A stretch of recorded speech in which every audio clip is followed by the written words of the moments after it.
Harvey. Samantha, I was just gonna come see you. No, you weren't. You know how I know that?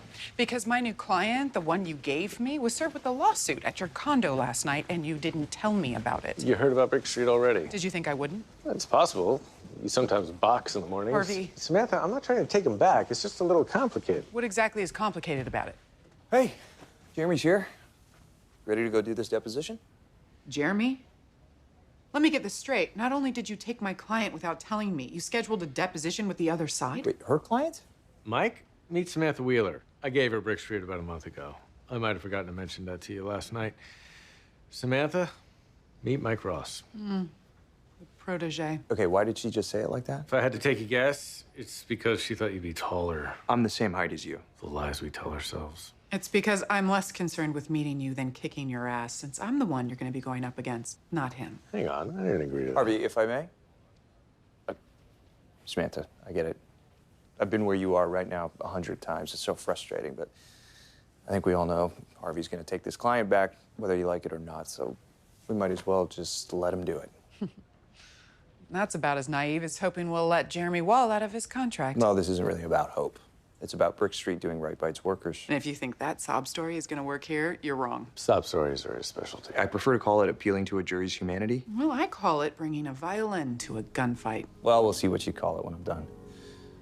Anyway, I'll give you two a minute to discuss who's going to take the loss.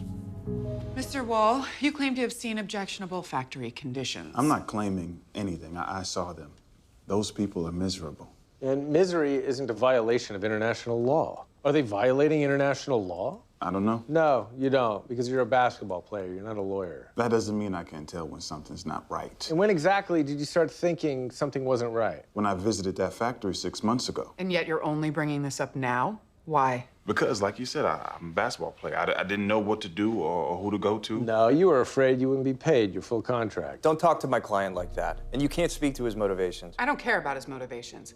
What I want to know is why he lied about being contacted by an activist named Charles who? I didn't lie about anything.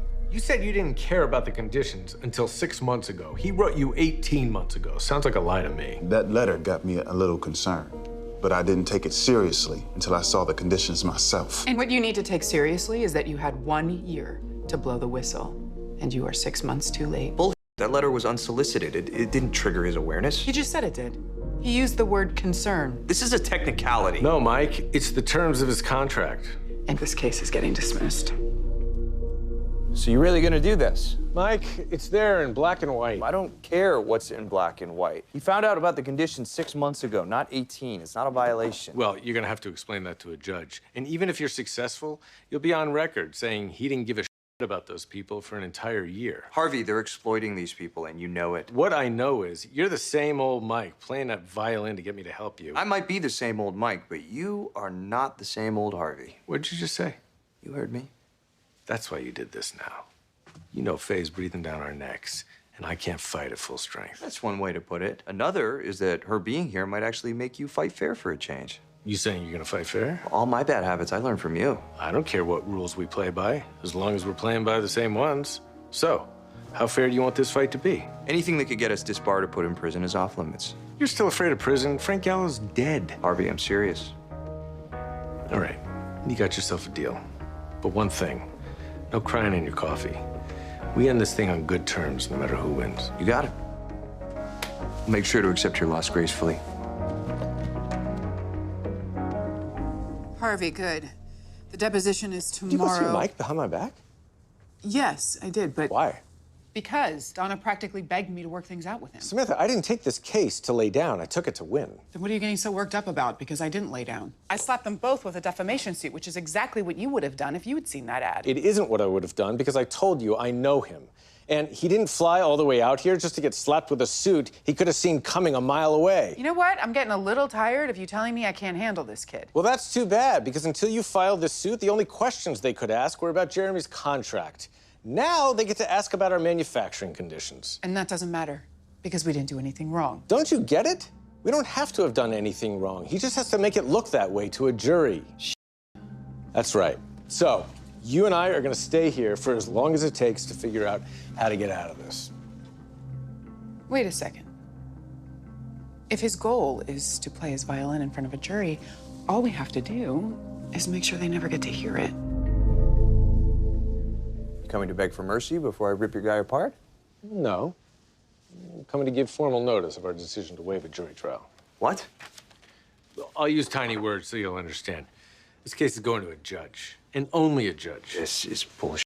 No, what's bullshit is you're gonna make it seem like my client exploits his workers. That's because he does.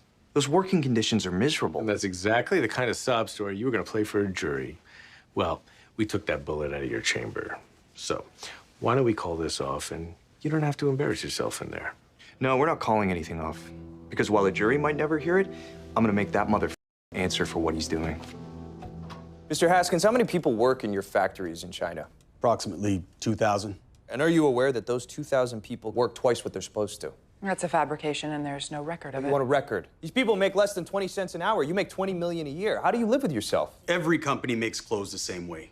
Is it perfect? No. But we can't compete if we don't do the same thing. And we're not violating the terms of Jeremy's contract. No, you're just building an empire on the backs of women and children. Are you kidding me? Don't you say that. No children are involved. So it's just women then? You're twisting my words. We break no local laws, no international And yet laws. conditions are so bad that 2 people have killed themselves in the last 2 years. Raymond, do God not... damn it, I don't care how many people have killed themselves. This has nothing to do with my company. We abide by the law. Are you done? Because you can get emotional, and he can get emotional, and you still have no evidence, no jury, and no case. And I don't have to remind you that this testimony is not to be revealed outside this room. And tomorrow morning, we go to a judge, and then I send you back to wherever you came from with nothing but your crocodile tears and a big fat loss.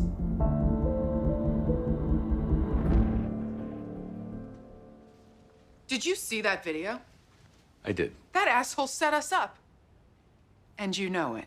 Well, I'm not letting him get away with it. Samantha, he beat us fair and square. Bullshit. He planned this whole thing in advance, a clear violation of Jeremy's contract. And knowing Mike will never prove it. Careful, Harvey. You're starting to sound like you're proud of him. And what if I am? Then get off the field, because one of us isn't finished fighting. I told you there's no way we'll prove it. Then I'll make proof. No, you won't. Are you paying attention to what's going on around here? If you're talking about Faye, Mike Ross isn't the only one that can do things without leaving a trace. Samantha, I told him we wouldn't do anything like this. And you told me you wanted to win. Get out of my way. No, you're letting this go. And that's an order. You don't give me orders. I do now. You do this, you'll wish your problem was with Faye. Then you are taking this loss, not me. Harvey. No, you're gonna listen to what I have to say because you lied to me. I didn't lie. I changed my mind. Bullshit. You're right. It is bullshit. Because I don't take orders from you, and I tried to tell you that, and you wouldn't listen. So I did what needed to be done. And you put us both at risk because if Faye finds out... She's not gonna find out. All I did was produce a piece of evidence that proves exactly what we know he did. You didn't produce it. You fabricated it because you can't stand someone getting the better of you. I can't stand someone ripping off my client.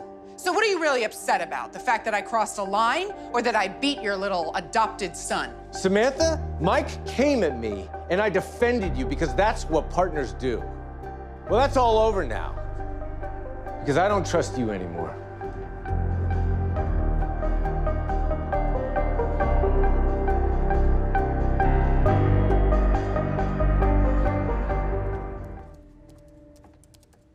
Faye, if this could wait until tomorrow, I've had a long day. I'm sure you did, considering the impressive win you and Harvey got on behalf of your client. Thank you, but like I said, I've had a long day. Here's the thing. Despite that win, I was walking by earlier, and it appeared as if you and Harvey were at each other's throats.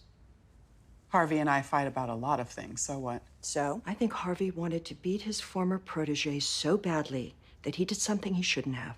You don't know what you're talking about. We were about to lose, and out of nowhere, evidence shows up that saves the day.